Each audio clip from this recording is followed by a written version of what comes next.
Hello students, welcome to SKR maths academy. আমি সৈকত কান্তি রায়, তোমাদের mathematics educator. Competitive ফিল্ডে দেখা যায় বেশিরভাগ স্টুডেন্টেরই ভয় হচ্ছে ম্যাথামেটিক্স নিয়ে। অন্য সাবজেক্টগুলো তো পড়ে হয়ে যায়, হিস্ট্রি, জিওগ্রাফি, পলিটি, ইংলিশ, রিজনিংটাও সবাই মোটামুটি পারে, কিন্তু ম্যাথামেটিক্স নিয়ে দেখা যায় বেশিরভাগ স্টুডেন্টেরই অসুবিধা হচ্ছে। এত ভিডিও আছে, এত বই বেরিয়ে গেছে, কিন্তু তাতেও এই অসুবিধাটা দূর হচ্ছে না। তার কারণ হচ্ছে যে যতই ভিডিও বেরোক, যতই বুকস বেরোক, ম্যাথসে বেসিক আন্ডারস্ট্যান্ডিং ঠিক না থাকলে কোনো দিনই একটা স্টুডেন্ট ভালো হতে পারবে না। শুধু শর্ট ট্রিক দেখে কোনো দিন এক্সাম ক্র্যাক হবে না। ঠিক আছে, কয়েকটা জিনিস আমি আইডেন্টিফাই করেছি 10 বছর ধরে আমার পড়ানোর অভিজ্ঞতার ভিত্তিতে। কম্পিটিটিভে আমি পড়াচ্ছি 5 বছর, আর তার আগে হচ্ছে যে স্কুলের যখন বাচ্চাদের পড়াতাম, তো সেই এক্সপিরিয়েন্সগুলো আজকে তোমাদের সাথে শেয়ার করব। দেখো, প্রথমেই যে জিনিসটা স্টুডেন্টরা ফেস করে অ্যারিথমেটিক করতে গিয়ে, সেটা হচ্ছে যে ল্যাঙ্গুয়েজটা পড়ে সেটাকে অঙ্কে কী কী ডেটা দিয়ে দিয়েছে এবং কি বের করতে হবে এটা কিন্তু বুঝতে পারে না। এটাতেই প্রথমেই আটকে যায়। ঠিক আছে, তো কি হয়, কোন অঙ্কটা কি বলছে এই জিনিসটা যদি কোনো তুমি যদি বুঝতে না পারো, তাহলে কিন্তু অঙ্কটা করতেই পারবে না। ঠিক আছে, যেমন একটা এক্সাম্পল দিই। সেদিনকে একটা আমি ব্যাচে করাচ্ছিলাম, যে বলছিলাম যে কোনো একটা জিনিস ধরো 1300 টাকায় বিক্রি করলে হচ্ছে যে ধরো 7% লস হয়, আর ধরো এরকম ডেটাটা অন্যরকম হতে পারে, 1500 টাকায় বিক্রি করলে 13% প্রফিট হয়। তাহলে জিনিসটার কস্ট প্রাইস কত? ঠিক আছে, এখানে তো ডিফারেন্সটা কি যোগ করতে হবে, একটা লস একটা প্রফিট দিয়ে যোগ করে ডিফারেন্স বের করে ইকুয়াল করতে হবে, সোজা কথা। এইবারে এই প্রপার্টিটা দেখলাম করানোর পরে একটা অন্য টাইপের অঙ্ক দিয়েছে। এবার একটা স্টুডেন্ট কী করেছে, এই প্রপার্টিটাকে ওই অঙ্কে লাগাচ্ছে। সেটা তো হবে না, কারণ সেই অঙ্কের ডিমান্ড আলাদা, সেই অঙ্কে অন্য ডেটা দিয়েছে, অন্য কিছু চেয়েছে। সেটা তো একটা প্রফিট বলেছে, একটা লস বলেছে, কিন্তু অঙ্কটা সেরকম নয়, ডিফারেন্স করলে হবে না। তাই প্রথমে বুঝতে হবে আমি কোন শর্ট ট্রিকটা কোন অঙ্কে অ্যাপ্লাই করছি, এটা কোথায় কোথায় করা যাবে, কোথায় করা যাবে না, এইগুলো তোমাকে ভালো করে বুঝতে হবে। ঠিক আছে, শুধুমাত্র শর্ট ট্রিকটা দেখে নিলাম, আমি যেখানে সেখানে সেটা অ্যাপ্লাই করছি, তাহলে কোনো দিন শিখতে পারবে না অঙ্ক।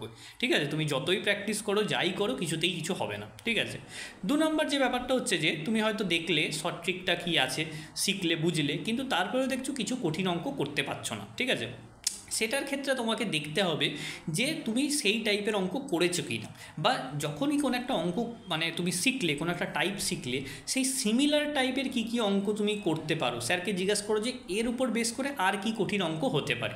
যেমন একটা এক্সাম্পল দিই, যেমন হচ্ছে ধরো বলা হয়েছে যে 2 রকমের মিক্সচার আছে, এ আর বি, যেখানে দুধ এবং জলের রেশিওটা হচ্ছে 2:3 আর 5:6। তাহলে বলে দিল অঙ্কে যে দুটোকে সমান পরিমাণে মেশালে যে মিশ্রণটা তৈরি হবে, তাহলে সেটাতে জল এবং দুধের রেশিওটা কী, এই একটা টাইপের করলে। আর একটা টাইপের অঙ্ক হতে পারে এইটার থেকে একটু হাই লেভেলের, সেখানে বললো এই দুটো পরিমাণের যে মিক্সচারগুলো আছে তাদেরকে আবার 3:5 অনুপাতে মেশানো হচ্ছে, তাহলে যে নতুন মিক্সচারটা তৈরি হবে সেখানে জল এবং দুধের রেশিওটা কী। তাহলে এইটা সেম টাইপেরই অঙ্ক, প্রথমে দুটোকে ইকুয়ালি করতে হবে, তারপরে একটাকে 3 দিয়ে গুণ করতে হবে, একটাকে 5 দিয়ে গুণ করতে হবে। ঠিক আছে, তাই একটা তুমি কোনো একটা টাইপ করলে বা সেটা থেকে আর কী কী ডিফিকাল্টি লেভেল বাড়ানো যায়, ঠিক আছে, এইভাবে শিখতে হবে। র্যান্ডম অঙ্ক করে তুমি দেখবে একটা চ্যাপ্টারে তুমি 500 অঙ্ক করছো, তারপরে অঙ্ক আটকে যাচ্ছে, সেটা কিন্তু প্রসেস নয়। প্রসেস হচ্ছে কোনো একটা টাইপ শিখলে সেই টাইপ থেকে আরও কি অঙ্ক করা যায়, সেই টাইপটা কোথায় অ্যাপ্লাই করা যাবে না। ঠিক আছে, এইভাবে তুমি যদি কনসেপচুয়ালি পড়ো, তবেই কিন্তু খুব কম সময়ে তাড়াতাড়ি তোমার এক্সাম ক্র্যাক হবে। যারা কিন্তু পড়ে তারা এইভাবে পড়ে।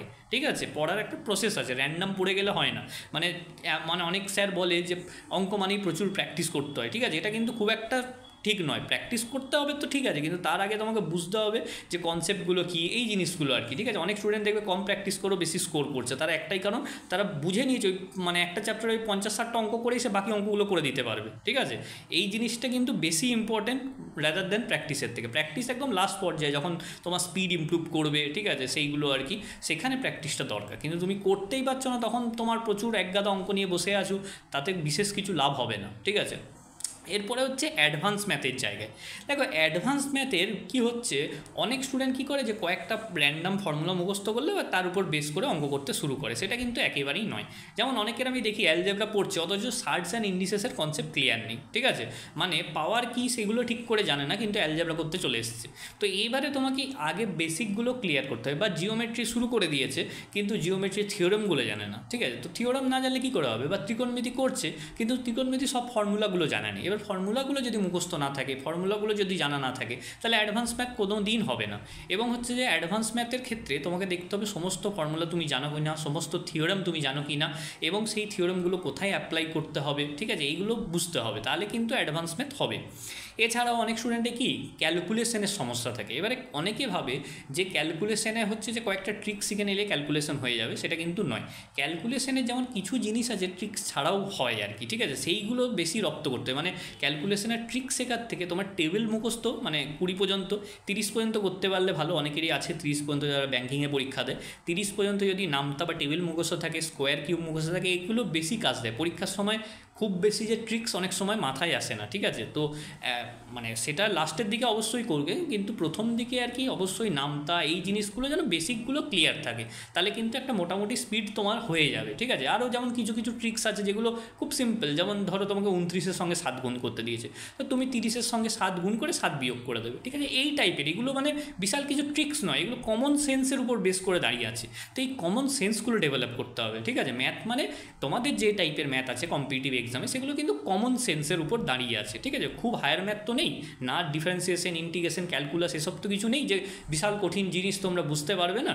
যা তোমরা ক্লাস 10 পর্যন্ত করেছো তার উপরেই একটু স্ট্যান্ডার্ডটাকে হাই করে জিনিসটা দিয়েছে, ঠিক আছে। তাই না পারার কিছু নেই, ঠিক আছে। তোমাদের ঠিকঠাক একজন গাইডের কাছ থেকে কিন্তু পড়তে হবে, এই হচ্ছে ব্যাপার। ওকে, তো যদি কেউ ম্যাথসে হচ্ছে যে পড়তে চাও, তাহলে আমি পড়াই বেলঘরিয়াতে, বা অনেক স্যারই পড়ান, ঠিক আছে। যদি আমার পড়ানো ভালো লাগে অবশ্যই এসো, অনেকেই জব পেয়েছে আমার কাছ থেকে অলরেডি, ঠিক আছে, আমার ইউটিউব চ্যানেলে পেয়ে যাবে দেখেই, ঠিক আছে। যদি পড়তে চাও সিরিয়াসলি এসএসসি লেভেলের, রেলওয়ে লেভেলের যদি স্ট্যান্ডার্ড অঙ্ক করতে চাও, তাহলে অফলাইন এবং অনলাইন দুটোই ব্যবস্থা আছে। আর ভিডিওটা যদি ভালো লাগে অবশ্যই একটু বন্ধুদের সঙ্গে শেয়ার করে নাও। Thanks for watching.